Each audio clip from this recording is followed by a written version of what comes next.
Okay, hello there everybody, and welcome to today's video. Now, to my usual subscribers, this is completely different to what we normally do on this channel, so I apologise in advance if you've had a notification about this one and thinking what the hell's going on. And it's just me buggering about with a car today. This particular car, and I apologise if there's any wind noise or anything on this one, is a 2005 Nissan Micra. And it's time for the front arms to be done, because these bushers and these ball joints have all seen better days.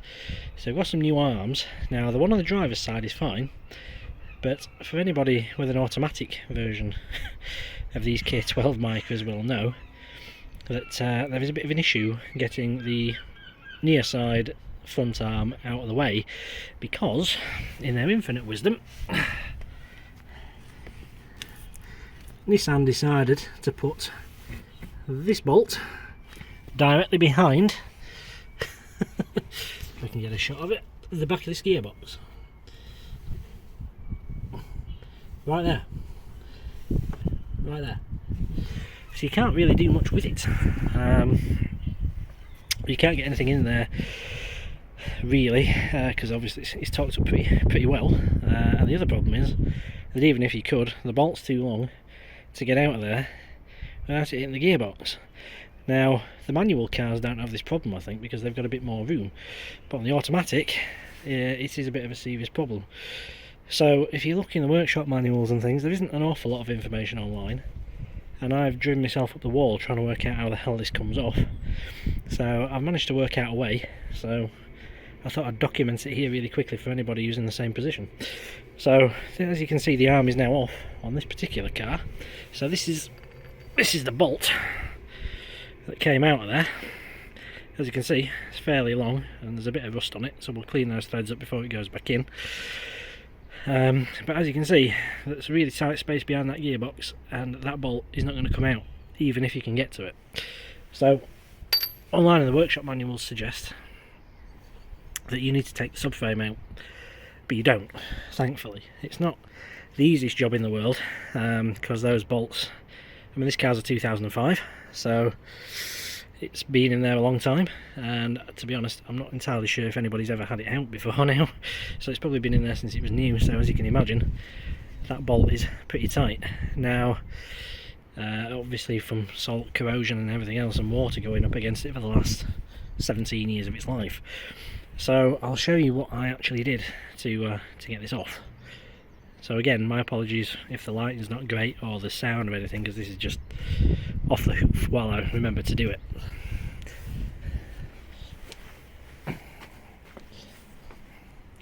So the first thing you're going to want to do is get it up in the air, get underneath, and take a look up there. So essentially you've got this, not a lot of room under here, so you've got this thing here. So I think they say this is a torque tube. It's basically the lower engine gearbox mount. So there's 3 holes here, 1, 2, 3, just up there where my finger's pointing. They go into corresponding holes on the side of the gearbox along this bottom bolt. So they are 14mm, so you need to take those 3 out, and this will drop down slightly. Okay, so just make sure you put something underneath the gearbox just to support the weight. I've just got a little trolley jack here, so that'll do that. Okay, so once you've got that out of the way,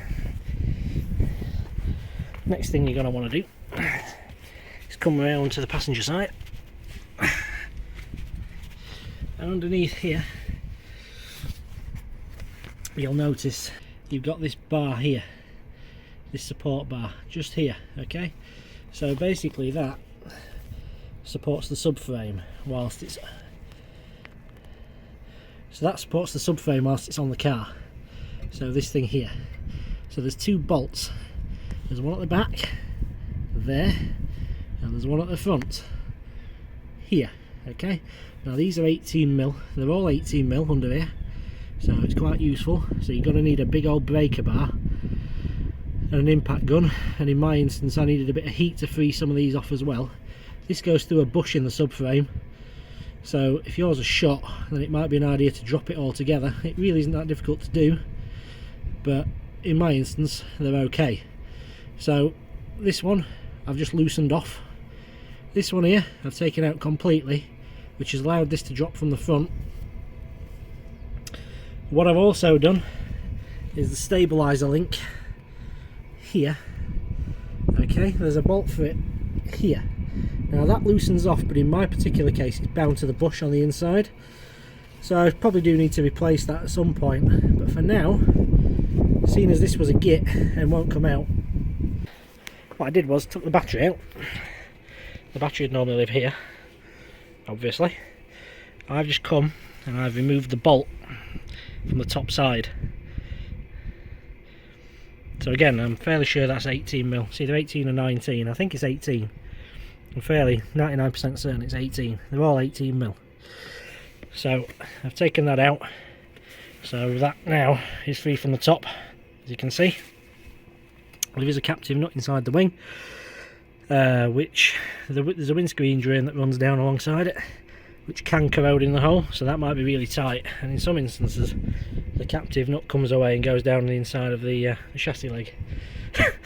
So then you'll be drilling holes on the inside of your wing to get to that point to bolt it back in, which I can't imagine is going to be much fun. In my case I got a bit lucky, and that's okay. You can see there down the bottom, there's the bush for the subframe. As I say, mine look okay, so I'm not too bothered about that. And this car's only done just over 40,000 miles from new, so it's not in bad shape, to be honest. So there you go. Oh, and just as a further note, while I remember, you're also going to have to at least disconnect the bottom end of your drop link as well from the arm, from the stabilizer arm. Don't forget that one from the sway bar, because otherwise that's going to hang up. Now on this car, it's having new struts and springs as well, so you know, I've completely removed mine. But in your instance, if you're just doing the arms, just disconnect this bottom arm here. Once I've done that, make sure you have something underneath this arm whilst you're dropping it down as well, just to support it, because otherwise all the weight at the end of this, the hub, basically goes through the drive shaft, and it might end up popping your boots off. So you don't really want that, because that's just a pain. Just lower it down gently. I've got mine supported just on the bottom of an axle stand there. But then what you'll notice is you will just have enough room, to clear the bottom of this gearbox to this bolt. So what I did was, I got mine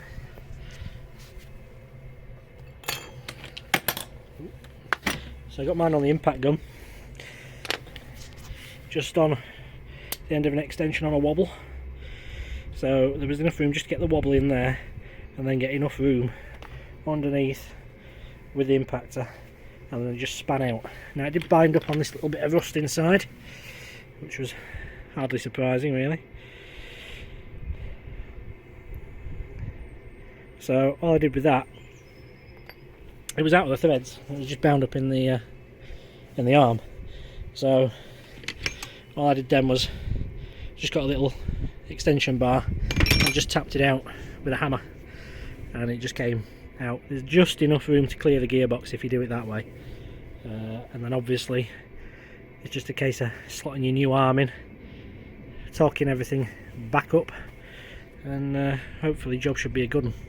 So I'll come back to you when I've done that, and then I can show you any findings along the way, if there's any sort of awkward bits on getting it back up and any tips I've got. Obviously, because these arms are going in the bin, these front ball joints here, I weren't too bothered about saving that, so that was just a case of getting a pickle fork on it, because again, those seize in the bottom of the hub quite well. It's basically just a pinch bolt that holds it in, so that could be a bit awkward. But as I say, in my case, because I'm replacing these arms and the bushes and the ball joints all in one piece, I don't really care if I destroy the boot on it, so I just whacked the old pickle fork in there and hammered it free. So I'll go get the new arm, pop it in, and as I say, if there's any sort of awkward bits, I'll let you know. Okay, yeah, so in the end that actually wasn't too bad, so I'll show you what I did to get this back in. So first of all, this rear bush at the back of the arm, slot that into the hole in the subframe, and then just loosely line the holes up, put the bolt through and then loosely do up the nut. It's only turning on a couple of threads, but that way then that actually situates that, and it sort of acts as a bit of a pivot. You can then line this collar up here where the troublesome bolt goes through. That more or less then is in position, so pop the bolt through, and then obviously because we can't get to that, make sure that one's nice and tight, torque it down, and then that one should be good to go. The next thing I did, pop around the front under the car and then do that lower engine mount up, engine gearbox mount, or as Nissan calls it, a torque tube. Put those 3 bolts back in, 14mm, and make sure they're nice and tight, and then that should be that one done. You can then head back around the passenger side. Now just a note on these, because the engine will probably have moved slightly, so you might just have to move it back and forth, get hold of it with your hand and just move it so that the bolts align, or a breaker bar or something like that, just to line everything back up. But once those 3 bolts are back in, head back around the passenger side. Okay, so you've the 2 bolts then on the subframe bracket, so you've got the rear one here that I half dropped down, and then you've this one here that goes through the bush. That one I took out completely. So what I did was, this one I put back up, torque down, this one then put back in, tighten that down too, so that then lifts the rear of the subframe back up. Then in my instance, I of course took this upper stabiliser link bolt out, because my bottom bolt was binding up on that rubber insert. Now in your instance, if you've taken the bolt out of the bottom, then put that one back up. In my case, I put this bolt back in, tightened it down. Obviously I then had removed the battery to give me a bit more room with the breaker bar, so put the battery back in. To be honest, I think you'd have more joy getting that bolt out than you will the one underneath, because I would imagine most K12s of this age are going to be very similar to this one, so I'd probably recommend you take that back bolt out. Once you've got that done, what I did then was jacked up this hub here and got the ball joint in, as you can hopefully see there. So I got the ball joint in, put that bolt in somewhat tight, not overly so, and then what I did was this particular car, between the middle of the hub and the top of the wheel arch is about 36.5 centimetres at ride height. So I jacked it up to ride height, and then once I'd done that, torque this back bush, torque the bolt down to spec, and then finish tightening the ball joint bolt as well. And then for most people who are just changing the arm, you'll just have to put your drop link bolt back in the stabiliser arm there, and then that should be it. You should be done. And by that point, your horrible bolt should be back behind your gearbox, and your subframe should be back in position, and everything then should line up. In my case, I've changed out my strut and spring too, so everything's looking really quite nice under there now. So that's all you really have to do to get that all back up, buttoned up and good to go again.